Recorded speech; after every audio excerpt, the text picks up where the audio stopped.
May udtodol. Last of my duty. Goodbye Kambuang area. I'm my next duty Palawan.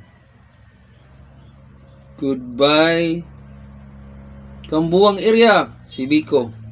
Salamat sa pag-duty na ko 1 year kapin. Thank you for my duty. Goodbye all si Biko staff. This is my last day of duty. My udto followers by my area. I love you all followers around the world. This is Renamil Bultapong Damanhog. Mayong udto. I love you all followers. Bye bye.